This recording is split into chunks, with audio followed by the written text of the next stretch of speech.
pressure to do. In other words, Scientology, and say that Scientology, and that you use the ethics conditions all the time, in your career and all these kind of things. But after they, yeah, but then after they've done a couple of them, they even start to believe it. It's very hard. You have to look. I mean, these are decent, good people, and they. It's like. I don't want to say so many alarming things, but I mean, it's. How do people get involved in these destructive relationships just between two people? There's a lot of people that get knocked around and come back, and I doubt the person knocked them around on the first date. And it's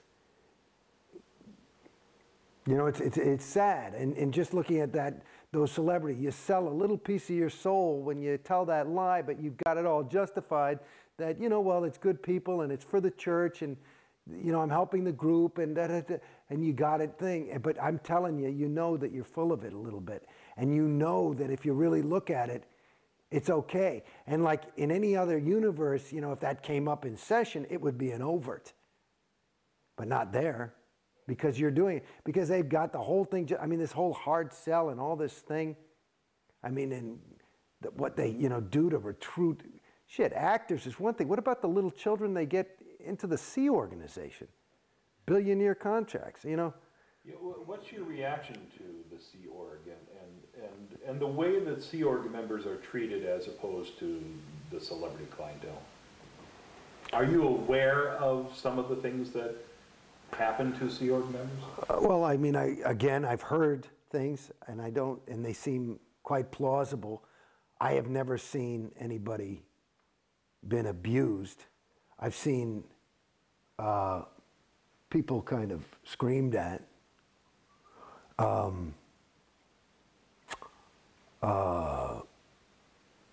But I've never seen that kind of abuse.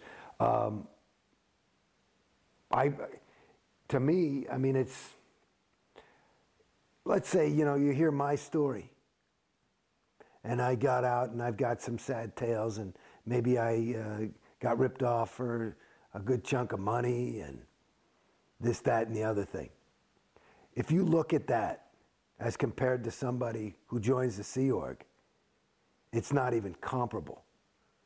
Can you imagine what it would be like to have a person at your beck and call and complete disposal, your slave, who not only was a slave by force, but by you've got them by the mind, not the balls. You got them by the mind. So they're in love with you, devoted to you, to do whatever you want for their entire lifetime. Okay? And you can just get them, so they're working, let's say, just a person working 100 hours probably is what the average Sea Org person works a week. I'd say about 80 to 100 hours a week. What's the minimum wage on that? It's not even minimum wage shit. They build the buildings. They do everything. High-tech stuff. Is it worth at least $75,000 a year? So that's it. And then you get that for 50 years, 40 years, because they get them when they're teenagers. And they've also hired a dentist who takes care of their teeth. They've also hired all these kind of things. It's part of their organization. What is that? That's just millions and millions of dollars worth of free labor. It's not only that, plus your whole life. And what do they get in exchange? They believe that they're saving this sector of the galaxy. And that's enough for them. And they're the few people who have the ethical fortitude to make that kind of a commitment. What's your reaction to the RPF? Those are the rules of the game. But to me, what it is more of a way to control. People end up there if they're, I would think, to some degree they feel getting out of control. And so what do? Is you put more control over them until you got them back in control. and whether that's physical abuse or mental abuse or both, it's what it is. When you're in, did you know the the ins and outs of RPF, where families would be split up and people couldn't communicate for months or even years? No, they don't talk about that much. I mean, as I got older, I mean, when I was in a little bit longer and spent more time, at the upper organizations like Gold, I would hear about things like that and find out. But they try to keep that stuff away from everybody, especially celebrities, because it indicates, the company line is that the Sea Org is made up of OTs. It's a group of OTs, okay? So for these people to fail, it's meaning that OTs are failing. And it's kind of like a one-shot clear joining the Sea Organization, and you have the EPF, which is the precursor, where you get ready. And that is supposed to, when you're finally posted in the Sea Org, the end phenomenon of the EPF, which is called the Estates Project Force, which is basically where you run around and do a lot of physical labor and take a couple of courses. The end phenomenon of that is supposed to be an OT.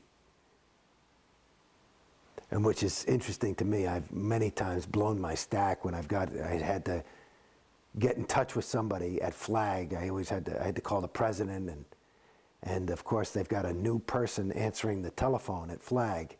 And of course Scientology touts itself as the cutting edge in communication, whereas they have somebody answering the fucking phone who does not speak English. However, they are an OT. They happen to be an OT from Poland who is now 14 years old and is now the main receptionist for an international fucking hotel. And you call and you say, what the fuck is wrong with this person? Well, they're posted and they should be. It's you got to get that job done. And if their stats are down, I'm sure they're back on the RPF if they hadn't learned to speak English quick enough. And that's not an exaggeration. Insanity. So you didn't know that much about what's going on in the RPF, things like that? No, I learned some things online, but... Yeah. How are you as public kept away from the untheta that's going on in the real world? I mean, if there's, some really negative story about Scientology in the paper or on TV, are you aware of that? It's a funny thing. Like, I remember, my wife had seen Ted Koppel interview David Miscavige, and she thought that he kind of fucked up, certainly wasn't very OT. And she talked to Susan Watson, who was the president of CC. Said, that's, and CC, and Susan was like, it's almost like gaslighting somebody, that expression? Yeah, which is, kind of make him seem like are you crazy? Oh, well, he was just doing a tone scale drill, because, Ted Koppel. And, just kind of to just not is the thing. I think it's called dead agenting. And it was an interesting thing. I mean, I had a similar experience. Well, just seeing Tom Cruise, acting a little bit in a way that, could distress a lot of people. And they make it into like, well, this is the greatest. Yeah, no, this is good. People just can't handle his level of enthusiasm, And it's a little, okay. So that's the company line, and you go, okay, Even now, when with the release of the Tom Cruise tape and global attention to this, they're trying to spin it as a positive that all these people are coming to our site and learning about Scientology and joining. Right. Whereas the rest of the world is thinking, no, Tom Cruise is nuts. Yeah. Yeah. Well, that's the thing, though. In their own little world, it makes sense. The funny thing is that is a Scientologist talking to Scientologists. I mean, that's Tom Cruise, who's sitting there. I've done these kind of videos, being interviewed, knowing that his